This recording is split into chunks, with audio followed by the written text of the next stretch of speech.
Over my career, I've done a lot of interviews with some well-known people and some people no one's heard about before. I thought it might be fun to drag some of them out of the archives and share them here on YouTube. Tommy Cook is an exceptional guy.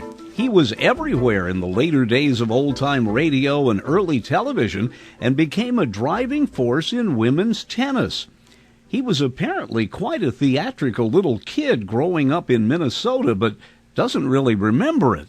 I have absolutely no memory of my days in Duluth, Minnesota, but they tell me that when my dad, I guess, was a member of something like the Rotary Club, that I used to get up on a table and start dancing around and having fun. That's what they tell me. Now, my dad's stepmother came down with sort of Parkinson's disease, the shaking paralysis, and they say that I used to dress up in funny costumes and would entertain her. Now, when we come out to California, my mother always loved show business. She never with the intent as an actress, but when they had the repertory companies coming into Duluth, she would go backstage and invite the actors over for tea and crumpets. You know, she just loved the theater. They call that a groupie today. Yeah. So evidently, obviously, she thought maybe I had some talent, and she took me over, and I entered the Ben Bard Playhouse right in the center part of Los Angeles, and at Fairfax and Wilshire. There at the same time was a young actor who my mother came to adore, and we became great buddies and still are ever since, and that's Darryl Hickman. And so we did a little play together, and we took some personality singing with Jack Stearns and some little tap dancing with Louis Mosconi. Darryl stayed with that. I just stayed on the actor's side. And then my mother took me over to the Pasadena Playhouse. In those days, it was just one of the great theatrical places, along with Margot James' Dallas Playhouse, and there was a great one in Northwestern. But the Pasadena Playhouse had some of the great actors. I was going to say there's hardly anybody who didn't spend some time at the Pasadena Playhouse. It was a magnet. The first play, I got the lead. Betty Smith was the director, and I had a photographic memory. I'm not bragging. No, be honest about it. A God-given talent. Because I have always thought that one of the most difficult things about acting is memorizing the part. Well, I knew everybody's lines. I would cue the other actors, and I'm about 7 or 8 years old. And so I stayed and did 7 straight plays. I did a play with George Reeves, who ended up being Superman on television. A young, great-looking George Reeves. Now my mother sees an article in a magazine about a free interview at NBC at what they called the Artist Bureau. May Reagan was the head of it. She took me down there, and I was able to record my voice, period. 3 or 4 weeks later, I got a call to audition for Arch Oboler, only because I had the youngest sounding voice. They needed a very young kid. So I audition, and I get the role, again because I had the youngest sounding voice. And my mother had to pay a page $5 or $10 to tell me what a cue was, and they find a box for me to stand on, because I'm so small. And so I do my first show with Arch Oboler. Now, as you know, Arch Oboler, Norman Corwin, and Orson Welles were the big 3 in radio. They were the all-time great radio writer, producer, directors. I'm called in again to do another show for Arch, and it's to play a little German refugee. And for some reason, I don't know, I could do little accents. I played this little German boy, and I got the role, and I play this little German. And Alla Nazimova is the star of the radio show. So the show's over with. Arch comes out, and he said, "Thank you, Allah, thank you." He says, I got to go to Chicago next week. I got to do a show. He's a very nice guy. He's a good actor, Dickie Hyland. do a show. But, you know, of course, that's where Arch came from, was Chicago, with Lights Out, etc. He says, I really don't want to go back there. So Alice says, well, then don't go. Use this little Tommy Cook. And so we did. And I starred in my first radio show, Problem Papa. Howard Duff played my father. Would have loved to have Mercedes met- McCambridge played the lead gal, and Gordon Jenkins did the music. How about that? Arch had a way of writing for his actors, and especially for a young boy, that those words just became they were my words, you know. I was that little kid. I wasn't acting, you know. And he believed in me and would not let me take a script home. Didn't want any woodshedding, didn't want anybody telling me what to do. He just knew that I knew that little kid. I didn't have a script until a dress rehearsal, obviously. Wow. I had to have it for that, and just went on after the dress rehearsal and did the show. But and then I became part of Arch's stock company, and what a stock company! Elliott Lewis, Oh, my Lord. the all-time Hans Conried. You can say Wally Mayer? Oh yes, Lou Merrill, Byron Kane. One thing about Elliott Lewis, you look at the extremes he did, from playing Remley opposite Phil Harris on that show, a comedic part, to doing extremely serious parts. I always thought that Elliott Lewis had more little nuances in his voice to portray mood of nearly any radio actor Well, you're I right. ever heard. You're right. And a on. smart guy. You're right on, Dennis. He could do everything. He was an announcer. He was the leading man. I mean, Arch would write for Elliott to star. The show was Every Man's Theater for Oxydol on Friday nights on NBC. But Elliott, he just did everything. He just did everything. I consider him the best all-around adult actor that... You mentioned music by Gordon Jenkins. There's that wonderful Manhattan Tower that Jenkins wrote that's narrated by Elliott that Lewis. Music, my goodness. But I went on to star in 5 or 6 other shows. Arch then went into Plays for Americans during the Second World War, also on NBC. And I starred in a particular show called Paul Reversky.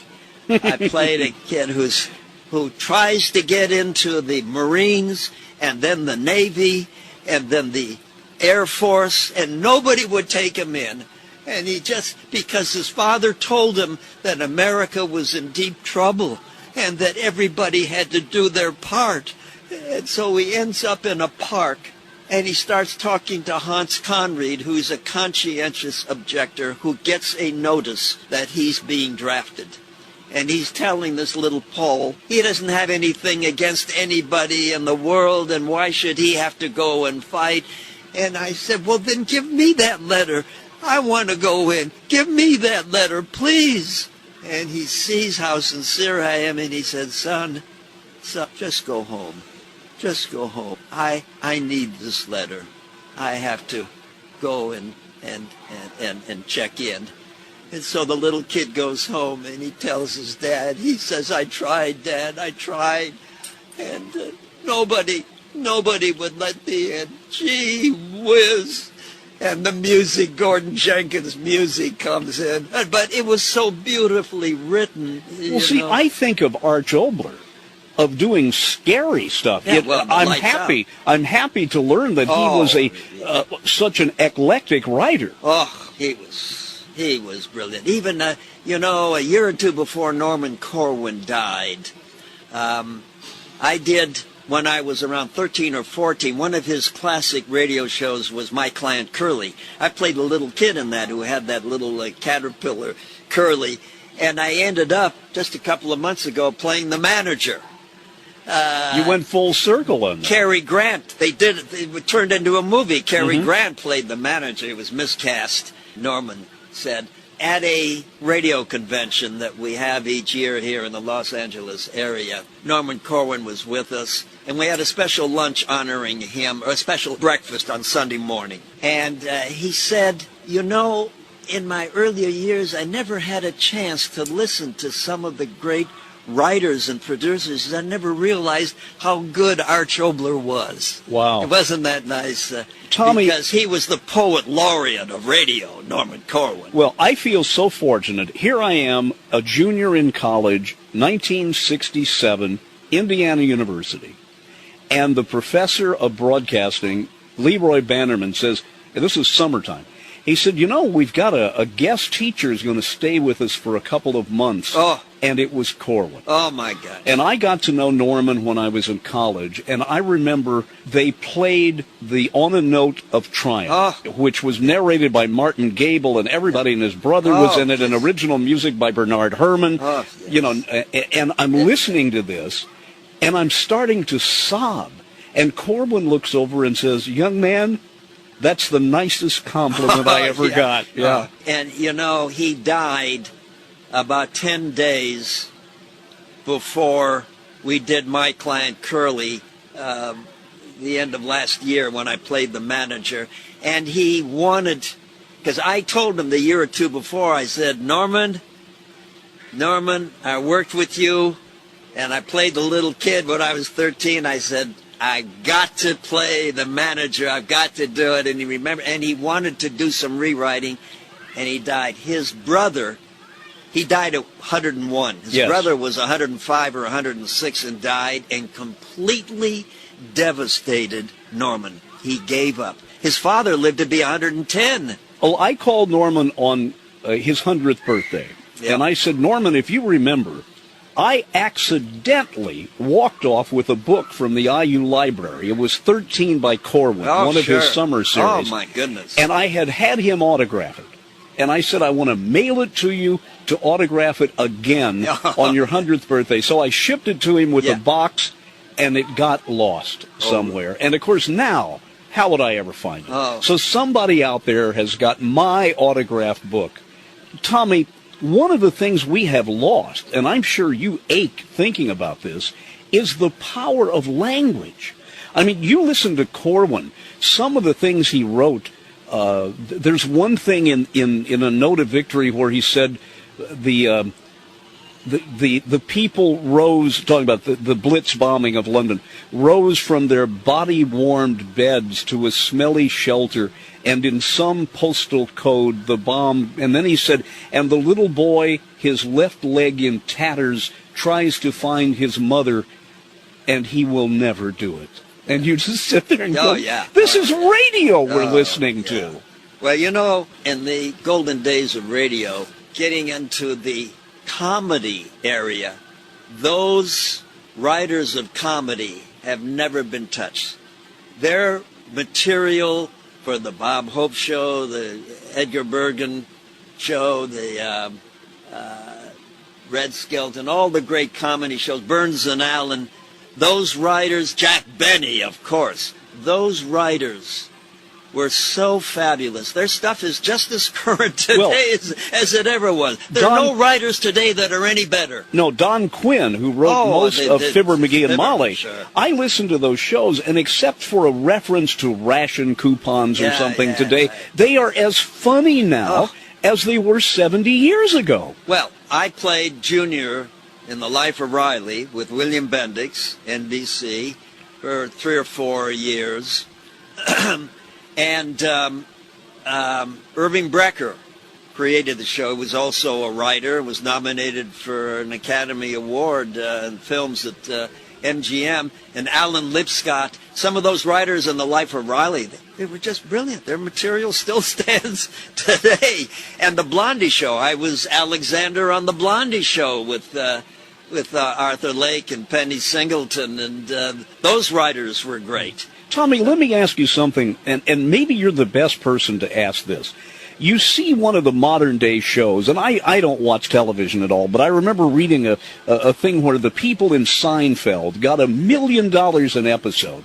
In the heyday of radio, the people who were the major stars by today's standards weren't paid peanuts, were they? When I was Little Beaver in the Red Ryder radio show, the Old Blue Network, we did the show at NBC, Sunset and Vine. I got an extra $30 a week, for each show because instead of, the regular amount. I mean, the monies we got in radio. The biggest paying show was Lux Radio Theater because it was an hour show and we had 3 or 4 days worth of rehearsal. I did about 21 to 23 Lux Radio Theaters. It was at the old Vine Street Theater. It was actually a legitimate theater where we did the radio show. I've been listening to some of the Phil Harris Alice Faye show. Elliot Lewis was on there, first playing Frankie Remley, Right. Phil Harris's left-handed guitar player, until Remley said, I don't like that. And then he just became Mr. Lewis.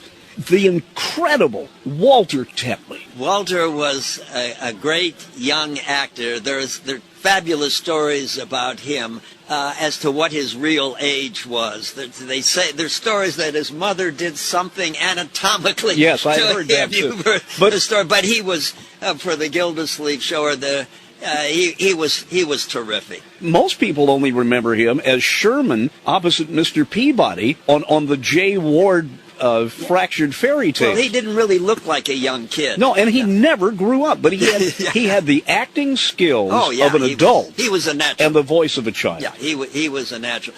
The best all-around child radio actor who started before I did was Dix Davis. Had tremendous respect. He was Pinky in One Man's Family, A Date with Judy with Louise Erickson. I replaced him one summer when he went away, ended up in the international department.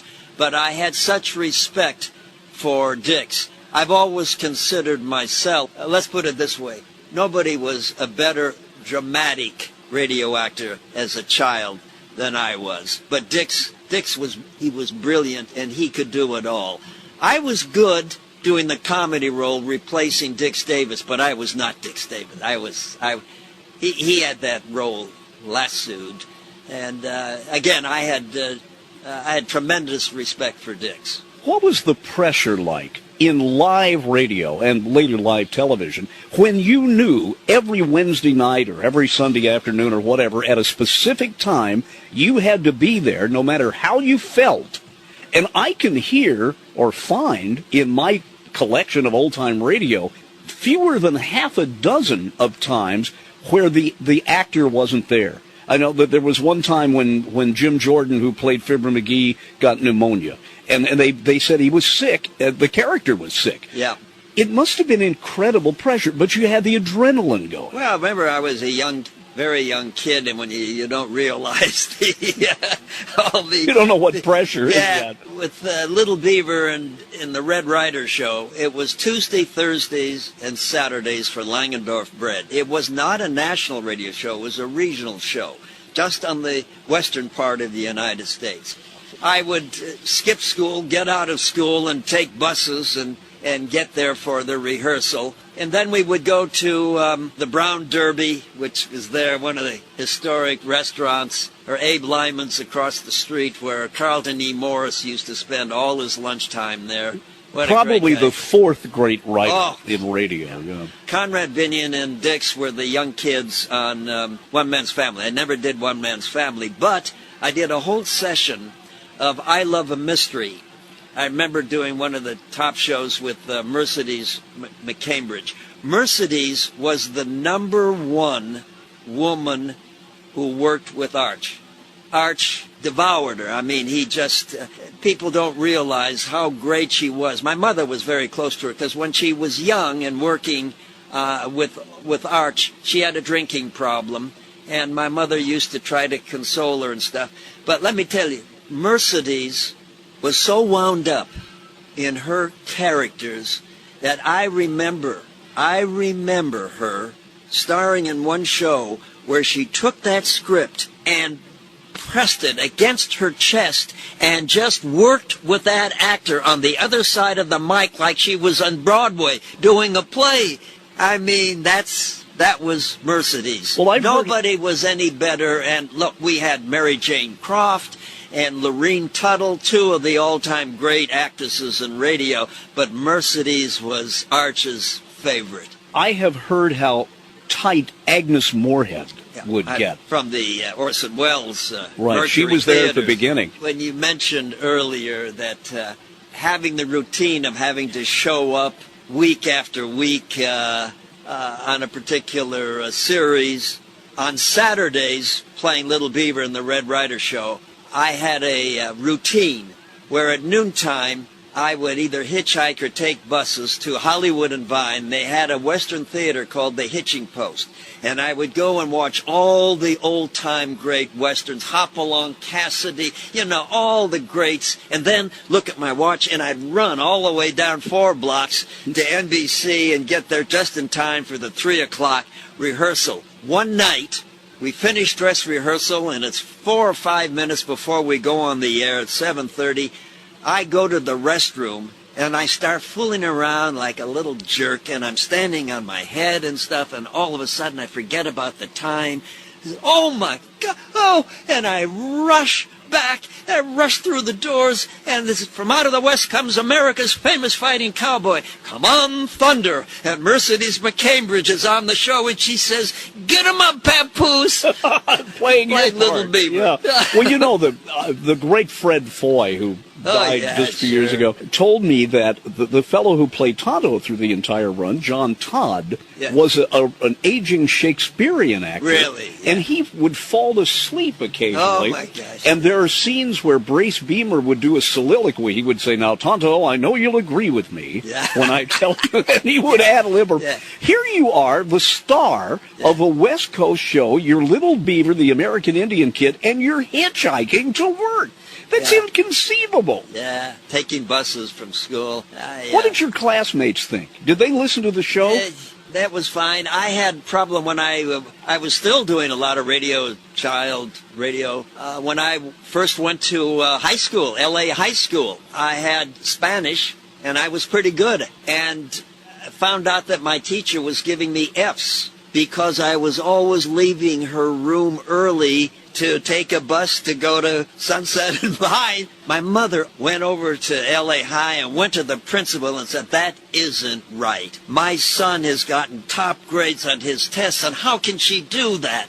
And so they compromised and changed the grades and stuff. The kids didn't hold it against me. I started playing a lot of tennis. And I started Esther Bartosh. I lived next door to Dr. Esther Bartosh.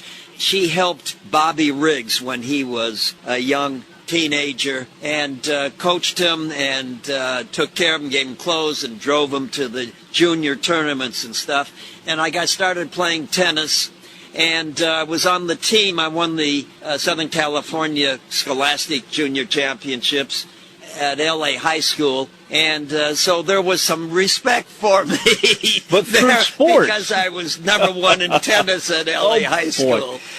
That line that was written for you, "You betcha, Red Ryder." I just love to hear that. Yeah. I was sort of cute in the 12 episodes of the serial, which I did. Bill Whitney and John English were the co-directors for that. Where were those filmed? Republic? Yes. Oh, the Republic Studios. I did several films there. The year after Red Ryder, I did another serial, Jungle Girl, with Francis Gifford and Tom Neal and some great character actors. That was a lot of fun. But, yes, location out in the valley in areas, Chatsworth. You could have bought an acre for $5. Like Autry, if you knew where to buy, my lord. Bob Hope's brother bought all that property, when it was nothing. Ugh. But the bottom line is, and that's why Hollywood started out here, at one time you need only go 4 or 5 miles away from the studio and you're into any canyon you want. Oh, yeah.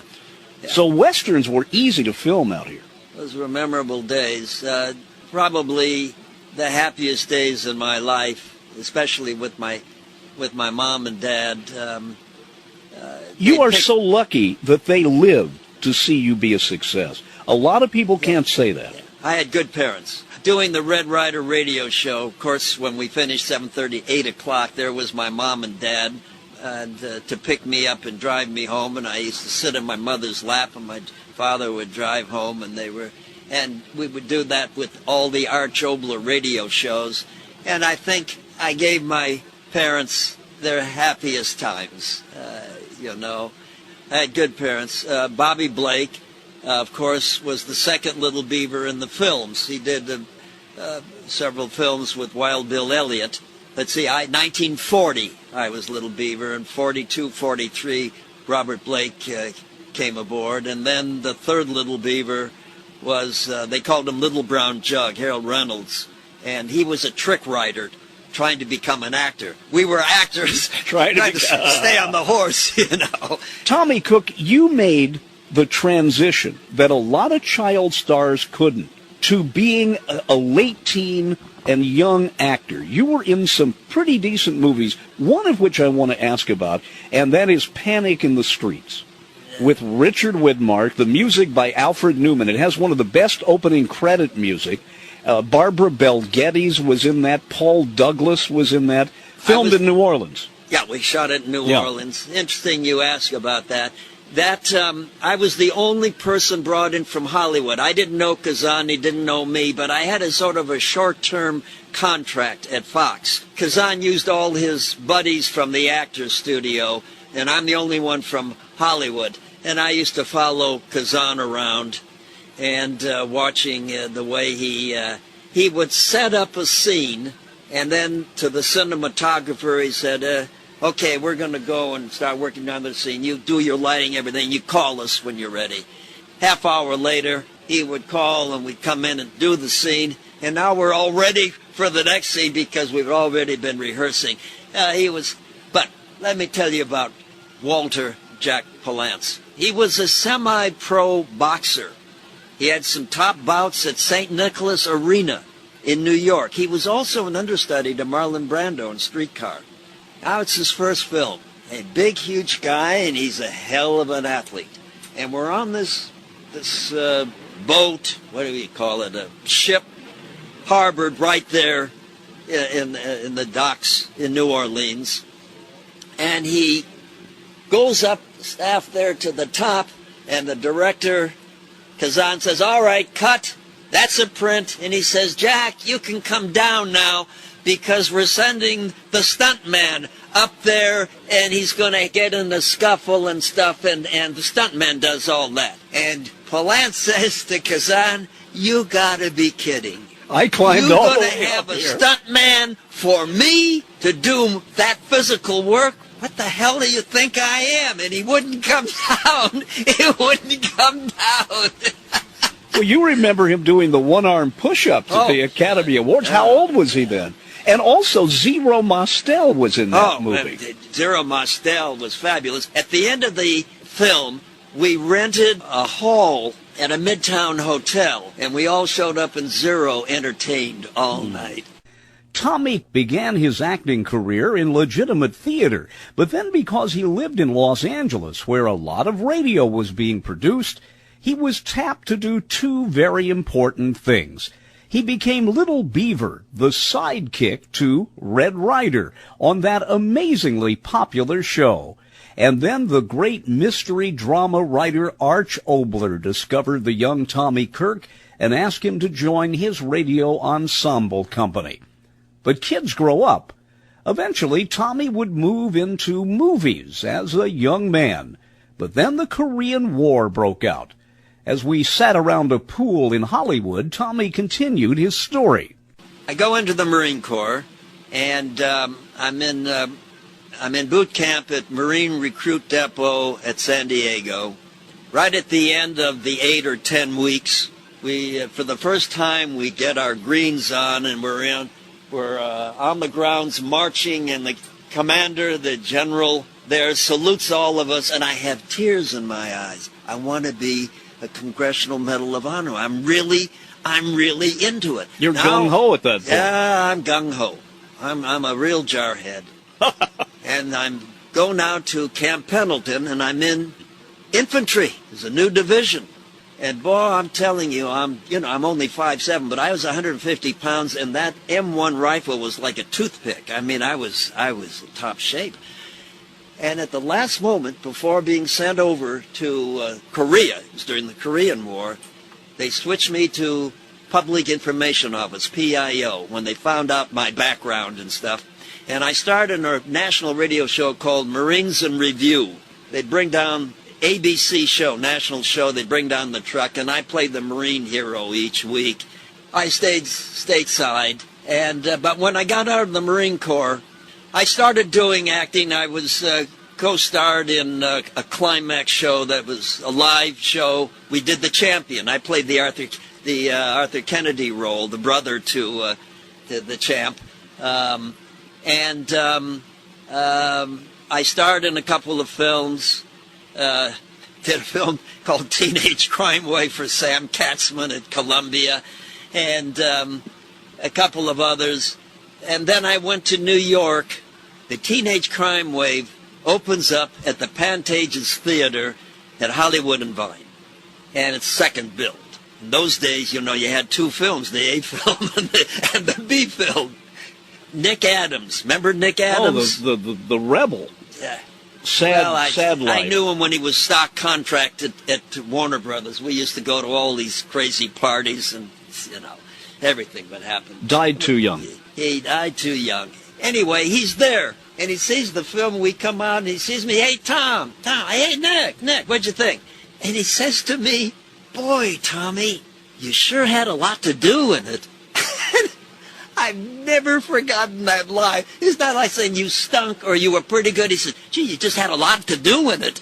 I remember Johnny Carson one time, someone asked him, he said, what happens if you go to see a little theater production, you've never seen your best friend act before, and he's awful? What do you say? And you say, I've never seen you better. Anyway, so that was a real gray review he gave you, wasn't it? That was funny. Anyway, I go to New York to see Strasberg. He has absolutely no interest in me. He wants another Marilyn Monroe. I mean, the interview lasted 5 minutes. So then I go to see Sanford Meisner, the neighborhood playhouse. We get along just great. He likes me. He says, I want you to be a part of it. I said, I want to be. So I'm set for that. I get a call to do a film, Night Passage, in Colorado. I played Audie Murphy's brother in it, and with Jimmy Stewart, Dan Duryea, and I'm there for 10 weeks. I get back to New York, the whole session is over with. I never got to work with Sandy Meisner. Anyway, my dad gets very sick, and I come home. I had made a film at Fox years before called Cry of the City, directed by Robert Siadmak, very fine director. Played Richard Conte's brother, and Victor Mature was one of his better roles. Deborah Paget, it was her first film. She was delightful. She was about 17. Shelley Winters also was in it, a young Shelley Winters. Anyway, I'm in New York, and I go to a party, and there's Shelley is at the party. And so we start reminiscing, and I said, Shelley, I got to get home. My dad is very, very ill. And she says, Tommy, I have a car here, and I want to get it back to Beverly Hills. Would you be interested in driving my car back? Cross country. I said, yes. Yes. She says, well, I want to see you drive. I've got to go to my psychiatrist and pick me up and drive me to my psychiatrist, and I'm just going to be there for 15 minutes with him. A short visit. So Shelley comes out after 15 minutes, and she's sobbing. And I say, Shelley, what's the matter? What happened? She said, the psychiatrist told me never to see this man again that I've been going with. Never. And I said, well, I don't know what to say, Shelley. I said, what about my drive? He said, oh, well, that's fine. Just take the car, drive me back to my place and take the car and go on back to L.A. So I'm halfway there, and I turn on the radio, and she's eloped with the guy. She's eloped with the first husband. Wow. Anyway, so now I get home, and I start thinking, in the great radio days, I could play any kind of role. And I was doing voiceovers for Hanna-Barbera in their cartoons. And somehow I was wondering whether I would have the success and I would make it as an adult actor, because I was very short and I played tough guys so much, And on radio you can be anything you want. Right. Yeah. And so, because of my indecision of whether I wanted or thought that I could make it, in a stellar way as an adult actor. I started teaching tennis to some celebrity friends of mine and ended up teaching at Dean Martin's house. Somehow I got involved and I produced the first motion picture tennis championships at famed La Costa Resort. I developed a group of top actors from Clint Eastwood to Chuck Heston to Lloyd and Beau Bridges and Desi Arnaz Jr. and started putting on celebrity charity tennis, golf, and skiing events all over the country, and ended up line producing tennis and golf events with the royal family in Monaco. What experiences in the good old days with Princess Grace played in the tournaments, Prince Rainier, Albert. The two daughters just came to the parties, and but those were memorable times, dancing with Princess Grace at the parties. And but my main interest was, of course, the entertainment. The tennis was secondary, and I started to think in terms of creating a project for myself, and came up with an idea about a police show where a young kid, police officer who could get into the areas where the average policeman couldn't gain access. And I created a show called Young Man with a Badge. And I starred in an NBC show, Not for Hire, with Ralph Meeker. And the producer of that show, I told him about my concept and Young Man with the Badge. He loved it. He took it to NBC, and we sold the show to their syndicated division, California National. I'm starring in it. I own a piece of the show. I'm in seventh heaven. We have 6 scripts written, and there's a big writer's strike. It lasts for 10 weeks. And when the strike is over with, the show is canceled, and several other shows in California National. I had talked to a buddy of mine who was a detective, Buddy Ruskin. I had taught his beautiful wife at that time tennis, and she divorced and married a top director. He took, and I showed him my pilot script. He took that show, and he got a meeting with Aaron Spelling, and Aaron Spelling bought it and changed the title, a better title, and called it The Mod Squad. And that became a very, very successful series, and they even made a film. Everybody told me to sue. I had to, he stole my concept. I'm going to sue Aaron Spelling, who's the king of television. Like and I knew God. Aaron. We played softball together at a park in West Hollywood and stuff. I'm going to sue. And, it cost a fortune. I didn't have the monies, so I just let it go. But that was the first project, and I was sort of a visionary on that. I was at the Los Angeles Tennis Club, where they used to have the Pacific Southwest Tennis Championships, the biggest tournament in the western part of the United States. And Jack Kramer, the great champion, was now the tournament director. He had a dislike for Billie Jean King. And Billie came up to him before the tournament and said, "Why are the men getting so much more money than we are?" He said, "Because that's where the people want. They come to see the men. They don't come to see the women. And the men from the quarterfinals on, they play 3 out of 5 sets, and you only play 2 out of 3. So now it's the finals, and Rosie Casals and Billie Jean King are in the finals, and the linesman falls asleep, and the ball comes his way, and there's no call. And the girls go bananas, and they go to the referee, and they say, "Get rid of that guy. He doesn't know what to do." He calls in Jack Kramer. Well, there's this animosity that has been brewing with Billie Jean King and Jack Kramer, and he listened to it, and he says, "Now the linesman is up, and he's erect, and he's full of life and everything." And Jack looks at him, and he says, "The guy will stay." Billie Jean says, "If he stays, then I'm not finishing the match." He says, "Fine, then default, and you don't get any prize money." Rosie and Billie Jean walk off the court. I see that, and I created the Battle of the Sexes. I'm the one that originated Billie Jean King playing Bobby Riggs. I signed both of them. You did that? Yeah. I not only signed Bobby, I signed Jack Kramer to play Billie Jean King, winner take all. I had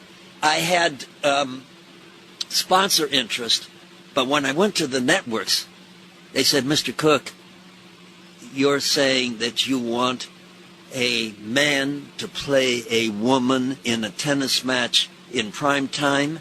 I said, yeah. You see that door? Use it. Oh, no. So my option ran out. Bobby did the smart thing. He issued a challenge through the media, and Margaret Court took him up, the Mother's Day Massacre. I was with Bobby the whole time. And Jerry Perenchio, who became a billionaire, and he had a company with Norman Lear, and then he became chairman of Univision and sold it for $2 billion. And he saw that match. He got Tony Traber, the national champion. He called him and he says, "Get me Riggs. I want to see him." And they got a jet down in Palm Springs and got Bobby and brought him up. Jerry became his partner, and he went to the Houston Astrodome. I went and brought in all the celebrities to put on an event during the afternoon, and it was the Battle of the Sexes at the Houston Astrodome. And then I had the television series that I co-created and co-owned on CBS called The Challenge of the Sexes. But I'm really responsible for women's sports coming back in the forefront because they were nothing in those days. And that match with Billie Jean King and Bobby Riggs brought women's sports into the forefront of what it is today. Billie Jean, of course, was part of that. But I'm the turning one. Point. I created. Yeah, it was concept. A turning point. Yeah. You know what a debt all of those women owe to you? You know, I'm now the voice of the International Tennis Hall of Fame. I do all the voiceovers for the Grand Slam events, the highlights of them, and the inductees into the International Tennis Hall of Fame down in Newport, Rhode Island. You go in there and you'll hear my voice all over on the monitors, you know, doing it. It doesn't sound like it right now, but that's a thrill for me. But anyway, last year we honored top tennis players from Southern California, and they were honoring Billie Jean King. So I'm called in and I do the voiceover doing a short history of Billie Jean King. So I'm there for the big dinner. It's at the Four Seasons Resort in Beverly Hills. And Billie sees me and she comes over and she puts her arms around me, you know. And it was, you know, very nostalgic and very, very warm. And but I'm a what's the word? What's the word I'm trying to think of? Help me. You're an entrepreneur. No, well, an entrepreneur. Creator, producer. But I'm a forward thinker. Yeah, I now have. I've created 2 films. 35 years ago, I saw on Todd A.O. There was it was a form of filming where they used 3 cameras and they all come together, and they had a short bit of a roller coaster. And I loved roller coasters because it had all the dramatics, you know, the thrills and the excitement and the fear and everything. And I started going on roller coasters all over the country, and I came up with a concept. I had never really written a screenplay or anything, and I hired a television guy that I had worked with, and I paid him in front to take my concept and turn it into a treatment, a 25-page treatment. And I sold it to Universal, and it became Roller Coaster. It created a frenzy, resulting in roller coaster themed parks opening up around the world. And I've now just finished the follow-up called White Knuckles. It's a much better story. I've created a special roller coaster, a race car within a coaster, which is called White Knuckles. But it serves as a backdrop for a very poignant father and son story. And I'm just getting ready to get it to the studios now. But I also have made a deal with one of the top reality production companies called Bun and Murray. They do all the Kardashian shows and Project Runway. They were the first to get really involved in reality shows. And it's a show based on Depression-era dance marathons.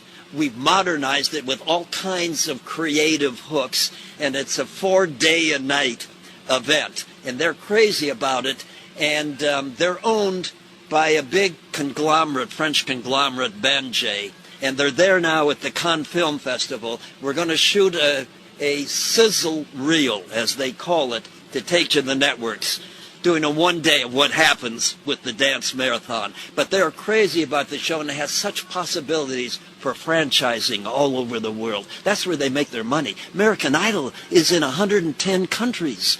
Dancing with the Stars is in 67 countries. And so that's where the money is. Oh, it's very exciting, very exciting. Tommy, let me wrap up with one question, and take some time to think about it.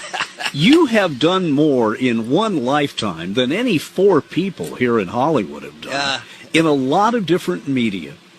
If you could go back for 1 week to one period in your career, where would you want to end up just to feel that again? Well, 2 places. I'd like to go back and be with Arch Oboler again, because he had such a way of writing. You know, when you did an Arch Oboler dramatic show, you just fell in, you became that character. And you weren't reading lines, you weren't acting. You became that little boy, you know, and they were so beautifully written. The Plays for Americans were award-winning shows. I'd also like to, I starred in one film called The Vicious Years, written by N. Richard Nash, who wrote The Rainmaker. And Robert Florey, who was the director, he won an Emmy. He was basically a television director. I played a Scugnizzo, a little Italian kid who witnesses a murder, and he blackmails the family of the murderer to be taken in because he was living off the streets. And it was beautifully written. And I was very precocious. I was 17 years old at the time when I made the film. And Robert Florey used to let me, when we would get together and start a scene, I would choreograph it. I would put the actors in their place and more or less direct. You were the second unit director, the first rehearsal and stuff. And there was some great bits. And I won an award for the best performance of the month in Photoplay magazine. You remember Photoplay? Yes, that was the forerunner to People magazine. Sure. Photoplay was the same thing, and I won the award for that performance. So those were great days. I'd like to go back to being with Prince Rainier and Princess Grace. We did a big 90-minute special there, and the director took off. He came from Hollywood. He got to Monaco and took off and left us high and dry. I ended up directing. I'm directing Grace Kelly, Academy Award winner, in a couple of scenes. So those were memorable times. Tommy, I wish this had been television, because I can tell you, and you know this already, you are one of the most expressive people. Your face just shows so much emotion. There are times I thought you were going to cry, times I thought you were going to explode. This has been a wonderful hour.